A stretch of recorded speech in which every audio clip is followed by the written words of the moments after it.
সুপ্রিয় দর্শক, আসসালামু আলাইকুম।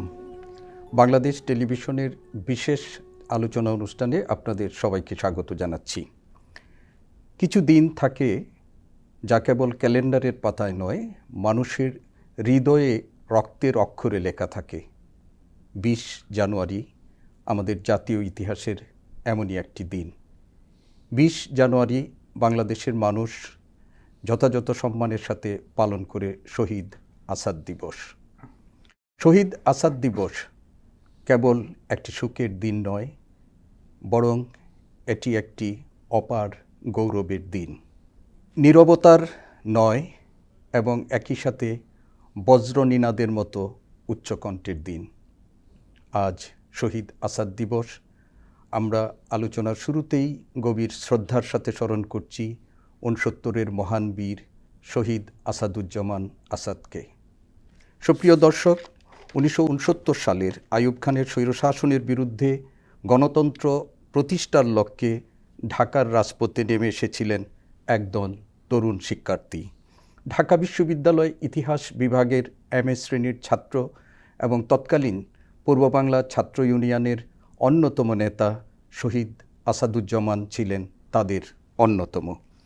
২০ জানুয়ারি ১৯৬৯ সালে ঢাকায় একটি প্রতিবাদী মিছিলে নেতৃত্ব দেওয়ার সময় পুলিশের গুলিতে শহীদ হন ছাত্রনেতা আসাদুজ্জামান আসাদ। তার রক্তমাখা শার্টটি সেদিন হয়ে উঠেছিল স্বৈরাচারের বিরুদ্ধে এক বলিষ্ঠ ও প্রতিবাদী পোস্টার। তার শাহাদাত গোটা বাঙালি জাতিকে ঐক্যবদ্ধ করেছিল, এবং এই ঐক্যই ১৯৬৯ সালের গণ অভ্যুত্থানের ভিত্তি রচনা করেছিল। ১৯৬৯-এর গণ অভ্যুত্থানের ধারাবাহিকতায় ১৯৭১ সালের মহান মুক্তিযুদ্ধের মধ্য দিয়ে বাঙালি জাতি লাভ করেছিল একটি স্বাধীন সার্বভৌম বাংলাদেশ। তাই শহীদ আসাদ কেবলমাত্র ৬৯-এর গণ অভ্যুত্থানের নায়ক নন, তিনি আমাদের স্বাধীনতার অগ্রদূত। আজকে এই শহীদ আসাদ দিবসে আমরা বিটিভির উদ্যোগে আয়োজিত এই বিশেষ আলোচনা অনুষ্ঠানে শহীদ আসাদ দিবসের বিভিন্ন দিক নিয়ে আমরা আলোচনা করব, এবং আমাদের সাথে এ বিষয়ে আলোচনা করার জন্য স্টুডিওতে এই মুহূর্তে আমার সাথে উপস্থিত আছেন ডান দিকে doctor Asaduzzaman Ripon, vice chairman, Bangladesh জাতীয়তাবাদী দল বিএনপি, এবং একই সাথে আমার বাম পাশে উপস্থিত আছেন শহীদ আসাদের অনুজ প্রফেসর এইচ.এম. মনিরুজ্জামান, সাবেক অধ্যক্ষ, আনন্দমোহন কলেজ, ময়মনসিংহ। আজকের এই বিশেষ আলোচনা অনুষ্ঠানে আপনাদের দুজনকেই স্বাগত জানাচ্ছি। আমি আলোচনা শুরু করতে চাই শহীদ আসাদের অনুজ প্রফেসর এইচ.এম. মনিরুজ্জামান আপনাকে দিয়েই। শহীদ আসাদ ১৯৬৯-এর গণ অভ্যুত্থানের এক প্রতিবাদী কণ্ঠস্বর, যিনি নিজের জীবনকে উৎসর্গ করেছিলেন আইয়ুবী স্বৈরাচারের বিরুদ্ধে গণতন্ত্র এবং বাংলাদেশের স্বাধীনতা প্রতিষ্ঠার আন্দোলনে।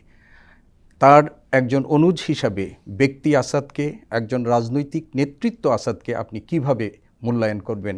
আমরা ৮ ভাই বোন, তার মধ্যে আমি হলাম পঞ্চম। ঠিক আমার ইমিডিয়েট আগেই হচ্ছে শহীদ আসাদ, পিঠাপিঠি ভাই যাকে বলে, একসঙ্গে বড় হওয়া, একসঙ্গে খেলাধুলা, একসঙ্গে শোয়া খাওয়া সব। তো শহীদ আসাদ আমাদের ৮ ভাই বোনের মধ্যে একটু ব্যতিক্রম ছিলেন এই অর্থে যে আমাদের পারিবারিক খুব ধর্মপ্রভাবিত একটি পরিবার। বাড়িতে বহু আগের পুরনো আমলের মসজিদ, তার সাথে মাদ্রাসা, তার সাথে এতিমখানা, এবং আমার বাবা যদিও সম্পূর্ণভাবে ওয়েস্টার্ন এডুকেটেড, তারপরও এলাকাটা ধর্মীয় নেতৃত্ব তার উপর স্বাভাবিকভাবে এসে পড়ে।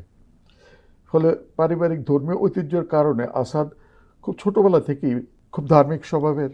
ক্লাস 4-5 যখন নিচের দিকে পড়ে, তখন খুব হতো যে গরিব মানুষ দেখলে মানুষের দরিদ্র কেন, এইসব বিষয়ে খুব ভাবতো তার।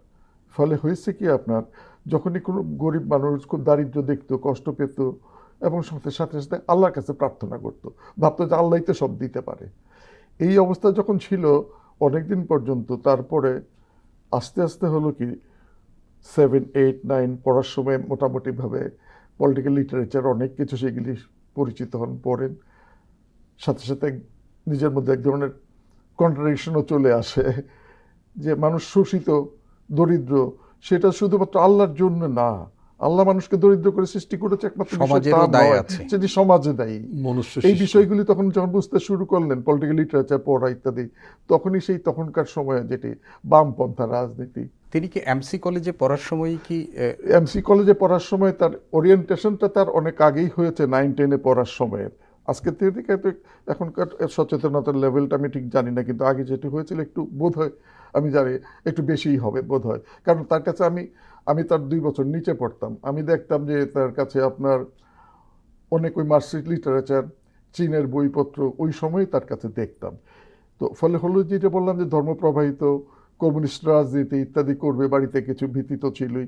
ফলে যখন নাকি এমসি কলেজে চলে গেলেন, ফলে অনেকখানি স্বাধীনতা পেলেন, তার অঙ্গনটা অনেক বেড়ে গেল বৃহত্তর, অনেকের সাথে মিশার সুযোগ পেলেন, জানার সুযোগ পেলেন, প্রশ্ন করার সুযোগ পেলেন। ফলে হয়ে গেলে কি ওইখানকে একেবারে পুরোপুরিভাবে যেটি হয়, তখন পূর্ব পাকিস্তান ছাত্র ইউনিয়ন আনডিভাইডেড, অবিভক্ত ছাত্র ইউনিয়নের সেইখানে নেতাই হয়ে গেলেন তিনি। এবং ঢাকা বিশ্ববিদ্যালয়ে পড়ার সময় তিনি সম্ভবত শহীদুল্লাহ হলের তিনি ছাত্র ইউনিয়নের সভাপতি ছিলেন। সভাপতি ছিলেন। এবং এই সময় তিনি মাওলানা ভাসানীর সাথে যে কৃষক আন্দোলন, কৃষক সমিতি, এগুলো তিনি শুরু করেছিলেন। আমার মাও কিন্তু হেডমিস্ট্রেস ছিলেন একটা স্কুলে, সে 30-এর দশকে। হ্যাঁ, আমার বাবা হেডমাস্টার ছিলেন। তো পারিবারিকভাবে খুব মানে প্রাচুর্য না থাকলেও অনটন ছিল না, এরকম একটা স্বভাব। ফলে হয়েছে কি, আসাদের মধ্যে এগুলো হলো যখন অনার্স পরীক্ষা দেওয়ার সময় তো একটু অমনোযোগ হয়ে গেল পড়াশোনার দিকে, অর্থাৎ পলিটিক্সে তিনি বেশি ঝুঁকে গেলেন। ফলে যেটা বললেন যে রাজনীতি, ছাত্র ইউনিয়নের উপর দিকে, শহীদুল্লাহ হলে সবচেয়ে বড় তিনি সভাপতি তো ছিলেনই, মোটামুটিভাবে ছাত্র ইউনিয়নের সাংগঠনিক দায়িত্ব তাকে পালন করতে হতো। তো ওই সময় ঢাকা ইউনিভার্সিটিতে পড়ার সময়ে যেটি হয়েছিল, তার একেবারে পার্টির সাথে সরাসরি সংযুক্ত হয়ে যান ওই পর্যায়ে আর কি, যেগুলো আমরা অনেকগুলি জানতাম না। হ্যাঁ, বিষয়গুলি জানা ছিল না। তো ঢাকা হলে থাকার সময় ঢাকা, তখনকার ঢাকা হল, পরবর্তী শহীদুল্লাহ হল, ওই সময় আপনার যেটা হলো আর কি, তিনি পার্টির সাথে পুরোপুরি সংযুক্ত হয়ে গেলেন লেখাপড়াতে। তখনই মাওলানা ভাসানীর কথা যেটা বললেন, সরাসরি সংস্পর্শে আসলেন, তার কৃষক সমিতি করা শুরু করলেন। এবং আপনি বোধহয় জানেন, শিবপুর এলাকা বাংলাদেশে যে কতগুলি জায়গা ছিল, মাওলানা ভাসানীর কিছু কিছু স্পট যেগুলি সবচেয়ে অর্গানাইজড, তার মধ্যে শিবপুর একটা। তো এই রাজনৈতিক যে রাজনীতির সাথে সম্পৃক্ত হলেন, পরিবারের সাথে তিনি কিভাবে যুক্ত ছিলেন এই সময় আপনাদের সাথে? পরিবারের সাথে যুক্ত, আমি আপনাকে এটি একটু তো বললাম যে শিক্ষক বাবা মা, তখনকার দিনে কমিউনিস্ট, তার মধ্যে একটা বিরাট ধার্মিক পরিবার। যখন নাকি আপনার ওই কৃষক সমিতির খুব বড় নেতা হয়ে গেলেন একেবারে এলাকায়, মোটামুটি বাংলাদেশেও পরিচিতি এসে গেল, মাওলানা ভাসানীর সাথে যোগাযোগ ইত্যাদি, তখন আপনি যে আন্দোলনের শুরুটা যেটি বলছিলেন আপনি, হাতি দিয়ে হাট হরতাল 29শে ডিসেম্বর 68 সনের, সেই ওনাকে অর্গানাইজেশন হাট হরতাল করা, তখনকার দিনে তো এখনকার মতো অবস্থা ছিল না, বুঝেন, গ্রামের অঞ্চলে রাজনীতি নিয়ে যাওয়া একটু কঠিন ব্যাপারই ছিল শহরের থেকে। ফলে হাতি দিয়ে হাট হরতাল করতে গেলে ভাবতে পারবেন না, একটা গ্রামের মতো একটা বড় বড় বাজার, অবশ্য গরুর বাজার টাজার ইত্যাদি সহ, সেইখানে গোলাগুলিতে 5 জন কৃষক মারা যায়। অভাবনীয় ঘটনা। ঢাকার মানুষ কেউ ভাবতে পারেনি যে 5 জন মানুষ সেই আসাদ সেইখান থেকে সাইকেল চালিয়ে ঢাকায় চলে আসলেন। ট্রেনে তো তখন যোগাযোগ অত ভালো কিছু ছিল না। আসলেন, প্রথমে গেলেন আজাদ অফিসে। আজাদ অফিস ইনসিডেন্টালি আমাদের আত্মীয় ছিলেন একটু, আর গোলাম মোস্তফা বলে সাংবাদিক ছিলেন, এরা পরিচিত। ওরা কেউ বিশ্বাসই করতে পারেনি যে 5 জন গুলিবিদ্ধ হয়ে মারা গেছে। উনি গেলেন, তখনকার দিনে দৈনিক পাকিস্তান, নির্মল সেন পরিচিত, তারা পর্যন্ত, এবং তারা কেউ খবর করতে পারেনি, দৈনিক বাংলা, তারা কেউ খবরটা দিতে পারেনি। নির্মল সেনের পরবর্তী সময়তে লিখেছিলেন, সেদিন আমরা খবরটা দিতে পারিনি, কিন্তু আসাদ নিজে আজ খবর হয়ে গেছে। জি, গোটা জাতির সম্পদে পরিণত হবেন, তাকে সেইখানে পরিবারের গণ্ডির মধ্যে ওইভাবে আবদ্ধ না থাকলেও তিনি পরবর্তীতে জাতির সম্পদে পরিণত হয়েছেন। এটি আমাদের জন্য খুব গর্বের, এবং সেই গর্বের জায়গা থেকে আজকে আমরা তাকে নিয়ে স্মরণ করছি শ্রদ্ধার সাথে। আমি আবারও আপনার কাছে আসব। আমি এই পর্যায়ে যেতে চাই আমাদের আজকের আরেকজন বিজ্ঞ আলোচক, যিনি ছাত্র রাজনীতির গৌরবময় যে বাংলাদেশের ছাত্র রাজনীতি, সেই ছাত্র রাজনীতিরও একজন সোনালী ফসল, ঢাকা বিশ্ববিদ্যালয়ে যার নেতৃত্বে আমরাও একসময় ছাত্র রাজনীতি ওনাদের পেছনে পেছনে করেছি, সেই ডক্টর আসাদুজ্জামান রিপন। আপনার কাছে আমার প্রশ্ন, 1969 সালে যে রাজনৈতিক প্রেক্ষাপটে আসাদের যে শাহাদাতের যে ঘটনা, এটাকে আপনি কিভাবে মূল্যায়ন করবেন? তার আত্মত্যাগ একটি ব্যক্তিগত ট্র্যাজেডি না হয়ে কিভাবে আমাদের জাতীয় ইতিহাসের একটা টার্নিং পয়েন্ট? তার যে শাহাদত বরণের যে ঘটনা, তার শহীদ হয়ে যাওয়ার যে ঘটনাটা, এটা তো আদৌ কোনো ব্যক্তিগত ট্র্যাজেডির কোনো বিষয়ই না।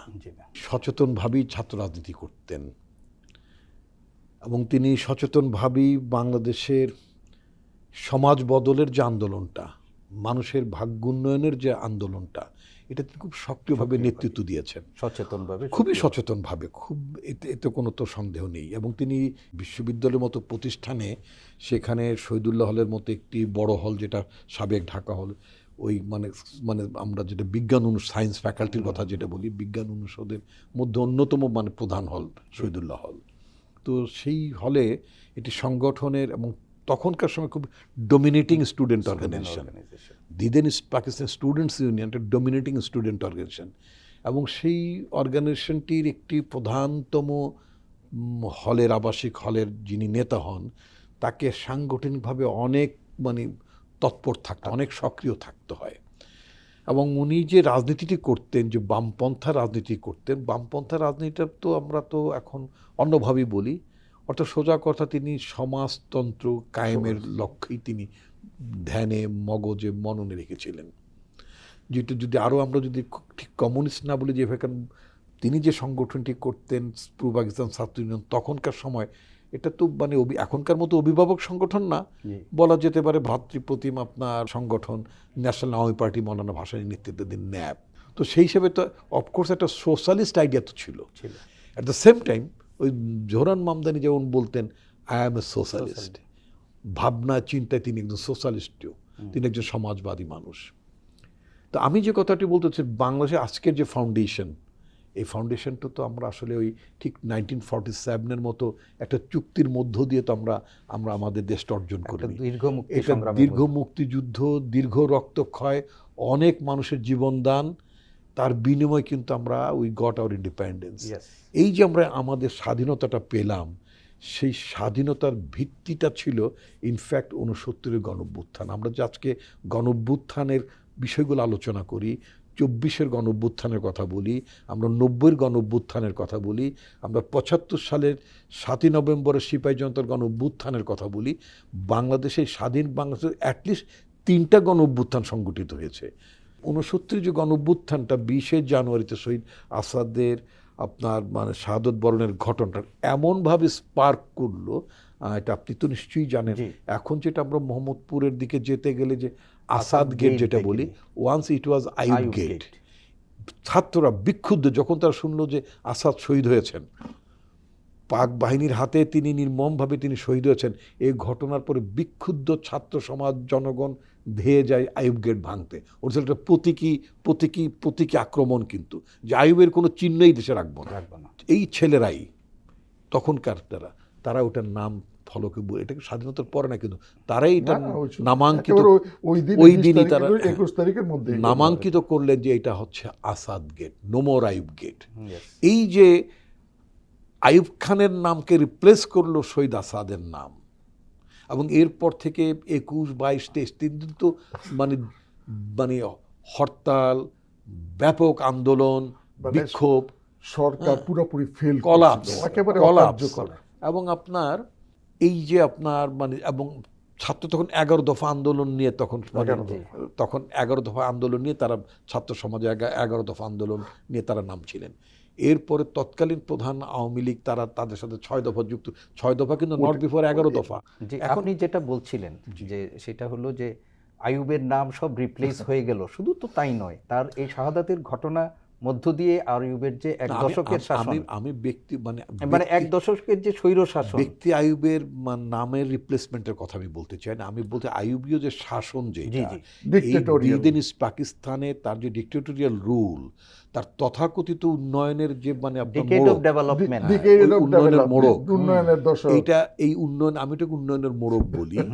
হ্যাঁ, এটা মানুষের কাছে ধরা পড়লো যে এটা আসলে উন্নয়ন নয়, এটা হচ্ছে তার যে মানে স্বৈরাচারী শাসন, এই স্বৈরাচারী শাসনকে আড়াল করার জন্য একটা উন্নয়নের মোড়ক সামনে রেখেছিল, এবং রিপ্রেশন করার জন্য, সাপ্রেশন করার জন্য বলতো যে যারা আন্দোলন করছে, সবসময় আপনার স্বৈরাচারী গোষ্ঠী এই কথাই বলে যে আন্দোলন করে উন্নয়নকে বাধাগ্রস্ত করতে। আইয়ুব খানও একই কথা বলেছিলেন। অ্যান্ড ভেরি ইন্টারেস্টিং, যেটা আমরা অনেকেই মনে করি, আইয়ুব খান কিন্তু ক্ষমতা ছাড়তে বাধ্য নেই। It is not because of only এই দিদেন পাকিস্তান স্টুডেন্ট মুভমেন্টের জন্য না, সিমিলারলি আইয়ুব খানের বিরুদ্ধে, আইয়ুব খানের দুঃশাসনের বিরুদ্ধে তদানীন্তন পশ্চিম পাকিস্তানে কিন্তু ওখানে আন্দোলন ফুসে উঠল। At one stage Ayub Khan had to quit the power. প্রথমে বললেন যে আমি আর প্রেসিডেন্ট নির্বাচনে দাঁড়াবো না, Right. তারপরে যখন মানুষ থামলো না, রাইট। তখন এখন এইভাবে জিনিসটা হয়। এবং আমি যেটা বলতে চাই, মানুষের যে প্রত্যাশা, মানুষের যে আকাঙ্ক্ষা, সেটা কিন্তু পরিবর্তনের জন্য। গণ অভ্যুত্থান কিন্তু এমনি এমনি হয় না। It is not because of আপনার মানে ছাত্রদের বেতন কমানো, বেতন বাড়ানো, ইটস নট দ্যাট। ওভারঅল একটা পরিবর্তন, মানুষ পরিবর্তন চায়। যে পরিবর্তন আকাঙ্ক্ষাতে বারবার যুগে যুগে পৃথিবীর বিভিন্ন দেশে দেশে আপনার এই গণ অভ্যুত্থানগুলো সূচিত হয়েছে, স্বৈর শাসনের পতন ঘটেছে। সেটার জন্য আসলে অনেক বড় একটা স্যাক্রিফাইস লাগে। সেই স্যাক্রিফাইসটা 69-এ শহীদ আসাদ দিয়েছেন। ওই যে আসাদের শার্ট, কবি শামসুর রহমান তো কবিতাই লিখে ফেললেন এটা দিয়ে তো কবিতাই লিখলেন যে সেই আসাদের শার্ট, তার রক্তমাখা শার্ট, এটা একটা আন্দোলনের একটা প্রতীকী অবস্থা দাঁড়িয়ে গেল। এবং সেটাও যে একটা তখনকার সময় আপনার 21শে ফেব্রুয়ারিতে তখন ছাত্ররা সংকলন বের করতেন। একটি সংকলনের নাম ছিল, আমার দীর্ঘদিন আমার অনেক আমার কাছে বহু সংকলন একসময় মানে আমি জমিয়ে রেখেছিলাম। একটি সংকলনের নাম ছিল সে আগুন ছড়িয়ে গেল সবখানে। ইট ওয়াজ এ টাইটেল অফ আপনার কি মানে একটা সুভেনির 21 উপলক্ষে। আমি যে কথাটি বলতে চাই, 69-এর গণ অভ্যুত্থান 20শে জানুয়ারিতে শহীদ আসাদের আত্মত্যাগ, এটা আসলে স্পার্ক করলো। এইটা ওই যে বললাম যে সব আগুন ছড়িয়ে গেল সবখানে, এই আগুনটা আন্দোলনের দাবানলটা আপনার ছড়িয়ে গেল একেবারে ঢাকা থেকে সারা দেশে। এবং এরপরে গণ অভ্যুত্থান সফল হলো, আইয়ুবীয় শাসনের মানে পতন ঘটলো, নির্বাচন আসলো, নির্বাচনের ফলাফল সরকার মানল না, মুক্তিযুদ্ধ শুরু হলো, এরপরে একটা স্বাধীন বাংলাদেশ পেলাম। যদি আপনি খুব সিনক্রোনাইজ করেন জিনিসগুলো, একেবারে আপনি দেখবেন ধারাবাহিক একেবারে পটভূমিটা কিন্তু 69-এর 20শে জানুয়ারি এবং সেটি শহীদ আসাদের আত্মত্যাগ। আমি আবারও আসবো আপনার কাছে। এই পর্যায়ে প্রফেসর এইচ.এম. মনিরুজ্জামান, আপনার কাছে আমি জানতে চাই যে বাংলাদেশের জাতীয় ইতিহাসের কতগুলো দুর্ভাগ্যজনক ঘটনা হলো যে আমাদের জাতীয় ইতিহাসের গুরুত্বপূর্ণ যে ঘটনা প্রবাহ, সেইগুলো আমাদের জাতির সামনে, বিশেষ করে তরুণ প্রজন্মের সামনে সেগুলো যথাযথভাবে উপস্থাপন করা হয় না। আমাদের তরুণ প্রজন্মের কাছে উপস্থাপনার ক্ষেত্রে একটা গুরুত্বপূর্ণ মাধ্যম হলো আমাদের এই ইতিহাসের গুরুত্বপূর্ণ পর্বগুলোকে আমাদের পাঠ্যপুস্তকে উপস্থাপন করা। আজকের দিনে আসাদের পরিবারের একজন সদস্য হিসাবে, গর্বিত সদস্য হিসাবে এবং তার অনুজ হিসাবে আপনার কাছে যদি আমি জানতে চাই যে আসাদকে আমরা যেভাবে স্মরণ করেছি, আমাদের পরবর্তী প্রজন্মের কাছে যেটা উপস্থাপন করেছি, এটা কি আপনার কাছে যথাযথ মনে হয়? আসাদ চাইতো সমাজতন্ত্র, আসাদ চাইতো মানুষের মুক্তি, মানুষের মুক্তি, একটা ন্যায়ভিত্তিক সমাজ, বৈষম্যহীন সমাজ, যেটি বলা হয় আজকাল হয়েছে, যেটি তা তো আমরা পাই নাই। বারবারই রক্ত দিতে হচ্ছে, কোথায় যেন হারিয়ে যাচ্ছে না আন্দোলন। উনি তো আরো রাজনীতি করে বলবেন 72-এ স্বাধীনতা পেলাম, সেই স্বাধীনতা তো মানুষ তো মুক্তি, 30 লক্ষ মানুষ সেইখানে প্রাণ দিল, কত ত্যাগ স্বীকার করলো, তারপরে কেন মুক্তির পথ আমাদের মুক্ত হলো না? কোথায় চোরাবালিতে হারিয়ে গেল? কোথায় সেই স্বাধীনতা একটা দল আত্মসাৎ করে বসলো দলীয়ভাবে? এগুলো বারবার ঘটছে, ফলে জনগণ বারবার রক্ত দিয়েছে, বারবার বঞ্চিত হয়েছে। এটি আমাদের ইতিহাস। তার একটি বড় কারণ হচ্ছে যে ওই যেটি বললাম যে আমাদের ইতিহাস সচেতনতার অভাব। আর এগুলো মানুষকে, আমি জানি না ঠিক কোনটা দোষ, আমাদের ইতিহাস চর্চার বা ইতিহাসবিদদের নাকি জনগণের, যে মানুষ মনে রাখে না। আজকে জিজ্ঞেস করেন আসাদের কথা, অনেকেই হয়তো বলবে যে 52 সনের আসাদ, খুব আমাকে অপ্রস্তুত হতে হয়। তো এই জাতীয় বিষয়গুলি যেগুলো আছেন, যেটা যে পাঠ্য বই বললেন, এতে বললেন, অবশ্যই আসা উচিত। গত 16-17 বছর যা মানুষ জেনেছে একেবারেই ভিন্ন বিষয়, তাই না? তো এটি হয়েছে, ফলে হয়েছে আপনি যে কথাটি বললেন যে আমাদের একদিকে দরকার ইতিহাস সচেতনতা, আবার অপর দিকে দরকার এগুলোকে ঠিক আমাদের পাঠ্য বইয়ে আনা, মানে যথাযথভাবে একটা নির্মোহ জায়গা থেকে যারা আছে তাদেরকে এটা জানানো, যথার্থভাবে জানানো, এটি উচিত। আসাদুজ্জামান রিপন, আপনার কাছে আমার একটা জানার বিষয়, সেটি হচ্ছে যে আমরা বাংলাদেশে 2024 সালে একটা ছাত্র জনতার রক্তাক্ত অভ্যুত্থানের মধ্য দিয়ে বাংলাদেশ একটা নতুন বিনির্মাণের পথে হাঁটছি, গণতান্ত্রিক উত্তরণের পথে আমরা হাঁটছি। তো এইরকম একটা বাস্তবতায় শহীদ আসাদের যে আত্মত্যাগ, 69-এর যে গণ অভ্যুত্থান, এই বিষয়টা আজকের দিনেও আমাদের জন্য কতটা প্রাসঙ্গিক? আরেকটা হলো যে আমরা কেবলমাত্র দিবস ভিত্তিক তাদেরকে স্মরণ করি, সেই স্মরণ না করে বাংলাদেশের বাস্তব রাষ্ট্র চিন্তায় শহীদ আসাদদের যে আদর্শ এবং চেতনা সেটা কিভাবে প্রয়োগ করা যায়। সারা পৃথিবীতে যত দেশে গণঅভ্যুত্থান হয়েছে, গণঅভ্যুত্থানও তো একটি ইতিহাস আছে, পার্টিকুলার থার্ড ওয়ার্ল্ড কান্ট্রি যেখানে শোষণ, বৈষম্য, স্বৈরশাসন থাকে, গণতন্ত্র থাকে না, সেসব দেশগুলোতে সাধারণত গণঅভ্যুত্থান একটা পর্যায়ে ঘটে যায়।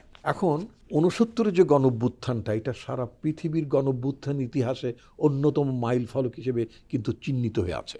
এটা কিন্তু সত্য। যতবার গণঅভ্যুত্থানের প্রশ্ন আসে ততবার কিন্তু 69 গণঅভ্যুত্থানকে আমরা স্মরণ করি, এবং এটা আমাদেরকে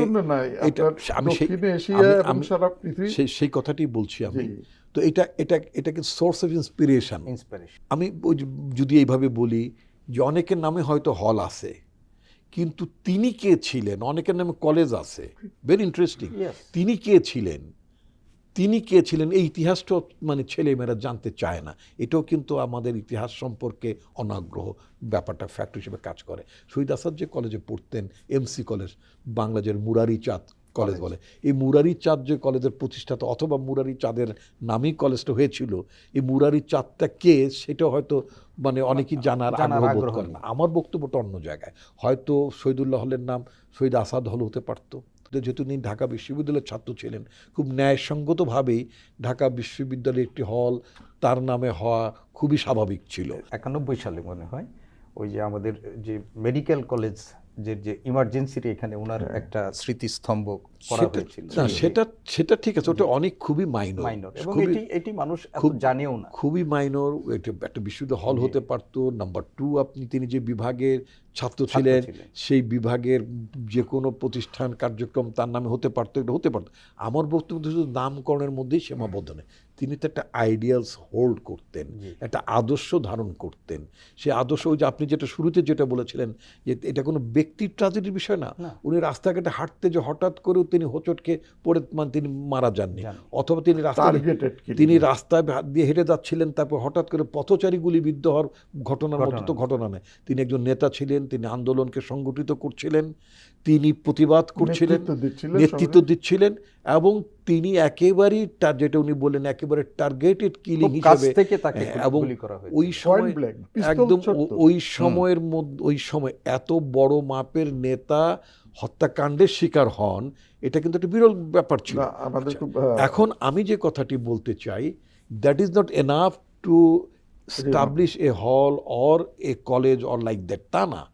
তার চেয়ে বড় কাজ যেটা হবে, তিনি যে সাম্যের রাজনীতি করতেন, তিনি যে সমতার রাজনীতির কথা বলতেন, তিনি যে মানবিক মর্যাদার কথা বলতেন, সামাজিক ন্যায় বিচারের স্লোগান তিনি দিতেন, বলতেন যেই সমাজটায় তিনি ন্যায় বিচার দেখতে চেয়েছিলেন, সোজা কথা, তাই না? শোষণ বঞ্চনার শিকার যাতে মানুষ না হয়, উনি মানুষকে দেখতে চেতেন এরা কেন শোষিত হবে, এরা কেন বঞ্চিত হবে, এদের রাইটস কেন আন্ডারমাইন করা হবে, এরা কেন রাষ্ট্রকে প্রশ্ন করতে পারবে না, এরা কেন এখানে গণতন্ত্র কেন উপেক্ষিত হবে, তারা কেন স্বশাসনে স্বশাসিত হবে না, অর্থাৎ নিজেদের প্রতিনিধি নিজেরা কেন নির্বাচিত করতে পারবে না, এই যে আপনার মানে, এবং রাষ্ট্রকে গণতান্ত্রিক করা। আনফর্চুনেটলি আমাদের রাষ্ট্রটাকে 54 বছরে তো আমরা সেটা পারিনি। 54 বছরে রাষ্ট্রের গণতান্ত্রিক চরিত্রে বিনির্মাণ করা সম্ভব হয়নি। এখন যেটা দাঁড়াবে সেটা হচ্ছে, আমরা যদি আমাদের বাংলাদেশ রাষ্ট্রটাকে যদি গণতান্ত্রিক চরিত্রের দিকে নিয়ে যেতে পারি, আমরা যদি গ্র্যাজুয়ালি যদি আমরা জবাবদিহিমূলক একটা সরকার প্রতিষ্ঠা করতে পারি, এবং আমাদের সেই সরকার যদি জনগণের কাছে জবাবদিহি করে, অর্থাৎ আমাদের জনগণ যদি তাকে কোশ্চেন করতে পারে, এটা কেন করছো, এটা কেন করছো না, অর্থাৎ প্রশ্নহীন রাষ্ট্র এবং প্রশ্নহীন সমাজ, এটা তো কোনো সভ্য রাষ্ট্র না, সভ্য সমাজও না। তো শহীদ আসাদ কি চেয়েছিলেন? যে রাষ্ট্রে প্রশ্ন করতে পারবে নাগরিক, যে রাষ্ট্রে শোষণ বঞ্চনা থেকে মুক্ত থাকবে জনগণ, যে রাষ্ট্রে শিক্ষার অধিকার মানুষ পাবে, কিন্তু ছাত্র রাজনীতিও করতেন, যেই রাষ্ট্রের চরিত্রটা থাকবে গণতান্ত্রিক, যে রাষ্ট্রটা হবে গণতান্ত্রিক, সরকারটা হবে গণতান্ত্রিক, তাই না? শোষণ বঞ্চনা মুক্ত একটি ন্যায় সাম্যভিত্তিক সমাজ ব্যবস্থা, একটা যেই সমাজে সামাজিক ন্যায় বিচার সুপ্রতিষ্ঠিত, এমন একটি রাষ্ট্রের স্বপ্ন তিনি দেখেছিলেন, এবং সেটার জন্য তিনি জীবন দিতে কার্পণ্য করেননি। তাহলে এটা রাষ্ট্রের জন্য, মানুষের জন্য তার এই যে নিজেকে সমর্পণ করা জীবন দিয়ে, এটার তো মূল্য অনেক। সুতরাং রাষ্ট্র যখন ওই জায়গাতে তাকে সম্মান দিতে পারবে, অর্থাৎ তার যে লক্ষ্য, তিনি স্বপ্নটা দেখতেন, সেটা যদি আমরা বাস্তবায়নের মাধ্যমে আমরা ইনফ্যাক্ট আমরা আসাদুজ্জামানকে আমরা শ্রদ্ধা জানাতে পারবো। একটি হল নির্মাণের মধ্য দিয়ে নয়, একটি সড়ক নির্মাণের মধ্য দিয়ে শুধু নয়। হ্যাঁ, বাট স্মৃতিকে জাগিয়ে রাখার জন্য ওগুলোও করব, সেগুলো অপরিহার্য। কিন্তু শুধুই মাত্র স্থাপনা নির্মাণ নয়, বড় গুরুত্বপূর্ণ হলো তার আদর্শ প্রতিষ্ঠা করা, এবং সেখানেই রাষ্ট্রের প্রধান দায়িত্ব বলে আমরা মনে করি। আমি এখন আপনার কাছে আসছি। আমার প্রশ্নটা হচ্ছে যে আজকে আমাদের বাংলাদেশে বসবাস করছি, আমরা জানি যে একটা ফেসিবাদী শাসন ব্যবস্থা থেকে তরুণদের একটা অভ্যুত্থানের মধ্য দিয়ে বাংলাদেশ মুক্তি পেল। তো আজকের এই যে তরুণ সমাজ, যারা এই অভ্যুত্থান পরবর্তী অবস্থায় তাদের নানা কর্মকাণ্ডের জন্য আবার জাতির কাছে প্রশ্নবিদ্ধ হচ্ছেন, সেই তরুণ প্রজন্মের কাছে বা সেই তরুণদের প্রতি শহীদ আসাদের যে চেতনা, তার যে রাজনৈতিক আদর্শ, সেইটা এবং তার যে নৈতিক শিক্ষা, সেটা কতটুকু তাদের জন্য ভূমিকা পালন করতে পারে, এই ব্যাপারে আপনি কি বলবেন? অনেকগুলো আমরা স্বাধীনতা অর্জন করেছি, অনেক ক্ষেত্রে আমাদের কিছু অর্জনও আছে, অবশ্যই অর্থনৈতিক এবং নানান ক্ষেত্রে অগ্রগতি আছে। তারপরও যেটুকুন হওয়া উচিত ছিল যে বৈষম্যহীন সমাজ, আমাদের লুণ্ঠনহীন সমাজ, একেবারে লুণ্ঠন আমরা দেখেছি, সেইগুলি পাচার, অর্থ পাচার, এগুলো সাধারণ মানুষ বঞ্চিত। তো ফলে মানুষ আন্দোলন করেছে, এটা ঠিক। আন্দোলনে যারা এটা হয়, আপনার অনেকেই রথের রশিতে আপনার হাত লাগায়, অনেকে অনেক সময় যারা এক সময় ভেঙে যেতে থাকে, আবার অনেকে টিকে থাকে। আমরা দেখা গেল কি এখানে এই কথাটা ৭১-এ যে আমরা স্বাধীনতা অর্জন করেছিলাম, এটা আমাদের অ্যাঙ্কর পয়েন্ট, এটাকে আমাদের রাখতে হবে। এখন আমরা হলো কি, এখানে একদল লোক ছিল যারা ৭১ চায় নাই, ৭১-এ তারা বিরোধী ভূমিকা পালন করেছে, তাদের কাছে হয়ে গেল কি ব্যাপারটা যেন ২৪ দিয়ে তারা রিপ্লেস করতে চায়। এই ব্যাপারটি ঠিক না। এইখান থেকে এই জায়গায় ওই অন্যদিকে নিয়ে যেতে শুরু করলো, যার ফলে হয় কি, ওই যে বললেন আসাদের চেতনা বলেন, তার পরবর্তী সময় এমনকি আবু সাইদ যারা মারা গেলেন, তাদের উত্তরাধিকারী এই পথ ধরে তাদেরও আমরা সুবিচার করতে পারি নাই। অথচ সেইটাকে তারা কি যার যেদিকে সুবিধা ঝোল টেনে নেওয়ার এই রাজনীতিটা আমাদের শুরু হয়ে গেল, যার ফলে একেবারে আপনাকে যে প্রশ্ন উত্তর দিয়ে কি বলবো আমি, যে আমরা যার ফলে কোনো লক্ষ্যে পৌঁছতে পারছি না। আসাদের চেতনা বলেন, আবু সাইদের চেতনা, আর তার সাথে যুক্ত আরও অনেক কিছু, কিন্তু আমরা পথ খেয়েই হারিয়ে ফেলছি। একজন এক দিকে সুবিধা নিতে চাচ্ছে। ২৪ যেন তারা যারা ব্যর্থ হয়েছিল ৭১-এ অথবা যারা বিরোধিতা করেছিল, তারা মনে করছে এইবার যেন ২৪ দিয়ে তারা তার উত্তর দেবে। এইসব নানান রাজনীতি আমাদের চাওয়া পাওয়ার রাজনীতি আসলে আমাদের আদর্শিক জায়গা থেকে বেশি গুরুত্বপূর্ণ হয়ে যাচ্ছে, যেটি শহীদ আসাদরা কখনো ভাবেন নাই। তাদের কাছে আদর্শটাই বড় ছিল। অবশ্যই আজকের যারা আমাদের তরুণ প্রজন্ম, যারা রাজনীতির সাথে যুক্ত আছেন, দেশ নিয়ে যারা ভাবেন, তাদের কাছে এই বার্তাটা মনে হয় খুব গুরুত্বপূর্ণ হওয়া উচিত। এই যে ৬৯ সনে আসাদ রক্ত দিল, আইয়ুব খানের মতো স্বৈরাচার বিদায় নিতে হলো, স্বাধীনতার পথ উন্মুক্ত হলো, কিন্তু অচিরে আমরা হলো কি এইগুলো যেভাবে আমাদের মধ্যে ইম্প্যাক্ট করা উচিত ছিল তা হলো না। যার কায়েমি স্বার্থ, শ্রেণী স্বার্থ হতে পারে, বিভিন্ন দলীয় স্বার্থ, গোষ্ঠীর স্বার্থ, নানানভাবে হলো কি, যেটি বারবারই আসাদ শুধুমাত্র একক ব্যক্তিত্ব না, এখানে তিনি একটা প্রতীক আন্দোলনে সেইখানে যেটি ৬৯ হয়েছিল, কিন্তু বারবারই সেটা হয়েছে যেটি ওই কায়েমি স্বার্থ যেটা থাকে তাদের কাছে। আসাদের চেতনা বারবার সেইখানে আমরা লক্ষ্যে গিয়েও পৌঁছতে পারি না। আসাদ মারা যাওয়ার পরে জাতীয় নেতা তখনকার দিনে যার ছিলেন আতাউর রহমান খান, মাওলানা ভাসানী, তর্কবাগী, শাহরুখ কারা সমস্ত আমাদের বাড়িতে, আজিমপুরে বাসায় থাকতাম আমরা। আসলেন, দিন রাত বাড়িতে ভিড় লেগেই থাকতো। তারপরে আপনার দেশ বিদেশ থেকে অনেক রকমের বার্তা, নানা শোক বার্তা ইত্যাদি আসলো, অনেক কিছু। তো মাওলানা ভাসানী যখন উপস্থিত হলেন, তো আমার বড় ভাই, পারিবারিক স্বাভাবিকভাবে বলছিলাম যে আমাদের পরিবারটি ধর্ম প্রভাবিত, তো আমার বড় ভাই বলছিলেন যে আসাদ খুব ছিলেন, ধার্মিক ছিলেন। হ্যাঁ, মাওলানা ভাসানী রাখেন আপনার ধার্মিক, আসাদ অনেক বড়, অনেক বড়। নিঃসন্দেহে আসাদ অনেক বড়। আসাদ না হলে, আসাদের এই আত্মত্যাগ না হলে হয়তো ৬৯-এর গণ অভ্যুত্থান সেইভাবে নাও বাঁধতে পারত। আপনাকে আবারও অসংখ্য ধন্যবাদ। আমি এই পর্যায়ে ডক্টর আসাদুজ্জামান রিপন আপনার কাছে আসতে চাই। আজকে যাকে নিয়ে আলোচনা করছি তিনিও মোহাম্মদ আসাদুজ্জামান, এবং ঘটনাচক্রে আপনি আসাদুজ্জামান। দুইজনেই সারা জীবন আদর্শের জন্য রাজনীতি করেছেন, আপনিও আদর্শের জন্য রাজনীতি করছেন। আমি আজকে আমাদের এই অনুষ্ঠানের শেষ পর্যায়ে এসে আপনার কাছে জানতে চাই যে আমাদের যে নতুন প্রজন্ম, এই নতুন প্রজন্মের উদ্দেশ্যে শহীদ আসাদকে স্মরণ করে আপনি কোন ধরনের বার্তা দিতে চান? ছোটোবেলা থেকে তো আমি রাজনীতি করি। আমার পরিবারটি শহীদ আসাদ যে রাজনীতি করতেন ওই রাজনীতিটা কি ধারণ করতেন আমার পরিবারও। জি। অ্যান্ড ভেরি ইন্টারেস্টিং, আমাদের সময় ক্লাস 9-এ যখন ওঠে তখন গার্ডিয়ানরা ওই ওই নামের কোনো ভুলভ্রান্তি, জন্ম তারিখ সব কিছু সঠিক, রেজিস্ট্রেশনের সময় এগুলো সব ঠিকঠাক করে। তা আমার মামা ছাত্র ইউনিয়নের একজন অ্যাক্টিভিস্ট ছিলেন এবং তিনিও নেতা ছিলেন। তো শহীদ আসাদের এই আত্মত্যাগে আমাদের আমাদের যেটা আমি বললেন, আমাদের পরিবারটাই একই রাজনীতির ধারা বহন করে। ইনফ্যাক্ট আমার ম্যাটার্নাল আঙ্কেল, আমার মামা, যিনি আমাকে স্কুলে ভর্তি করাতেন এবং মূলত মামাই দেখতেন, তো তিনি খেয়াল হলো আমার একটা অন্য নাম ছিল, to tell you very frankly. তো স্কুলে যখন মানে তখন তো এসএসসি পরীক্ষা বা ম্যাট্রিক পরীক্ষা যেটাই বলি না কেন, জি। ওখানে নাম নিবন্ধনের সময় তিনি স্কুল কর্তৃপক্ষকে বলে যে একটা নামের একটা সংশোধনী আনতে চাই। তখন স্কুলের হেডমাস্টার বললেন যে কি নামে সংশোধনী আনতে চান, কোনো বানান টানান ভুল আছে? তো বলে যে এই নামটি রাখতে চাই, আসাদুজ্জামান, তার নামটি আসাদুজ্জামান রাখতে চাই আমরা। তো হোয়াট এভার, এইভাবেই মানে ভাগ্য কিভাবে ওই নামটা আলটিমেটলি আমি ধারণ করলাম।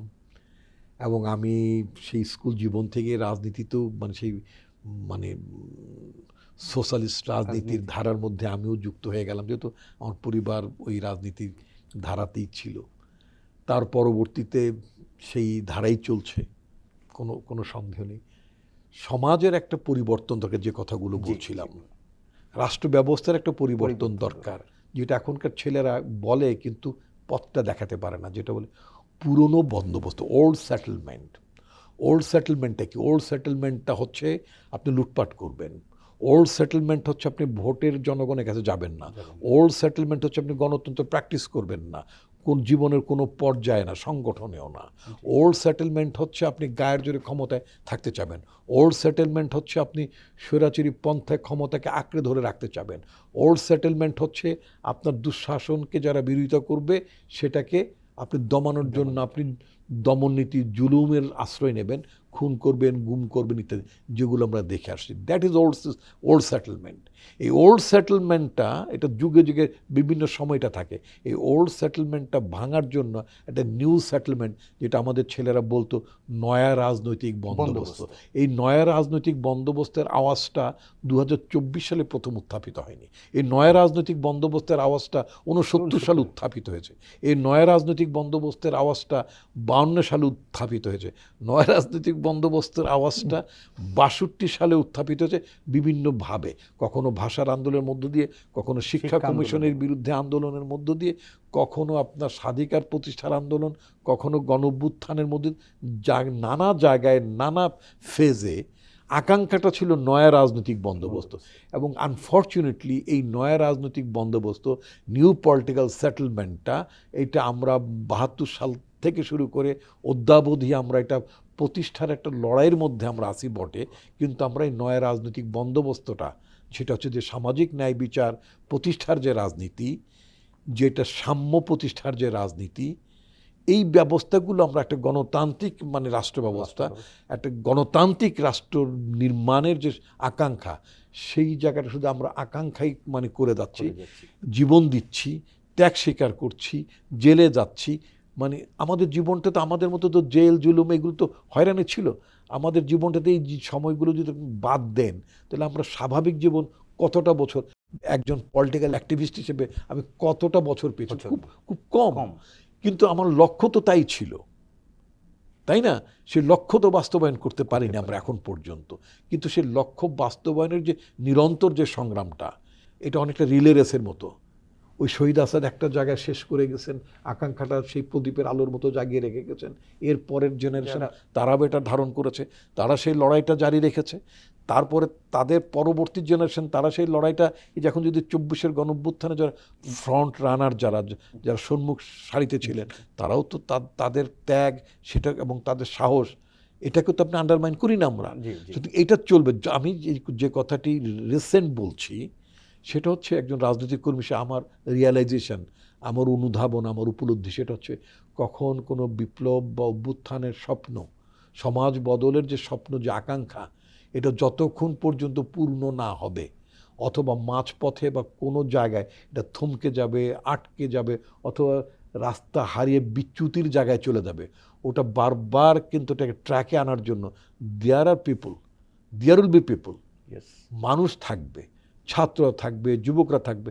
আমি আমার সময়টাতে 80s-এ 90s-এ আমি আমার সময়টা দিয়েছি তো, দিয়েছে। তাই না? ইভেন আর্লি 70s-এ তখন আমার অনেক বয়স কম হলো, সেখানেও তো আমাদের কন্ট্রিবিউশন কম বেশি আমার রাজনীতি প্রতিষ্ঠার জন্যই ছিল। এটা যুগে যুগে সময়ে আমাদের যে এখন জেনজি বলেন, Gen Z। আমি কি 30 বছর আগে জেনজি শব্দটা শুনেছিলাম? না, শুনিনি। এরপর হয়তো আরেকটা জেনারেশন আসবে, they will carry out the torch, Yes। তারা এটা আগাবে, নিয়ে যাবে যতক্ষণ পর্যন্ত Ultimate goal।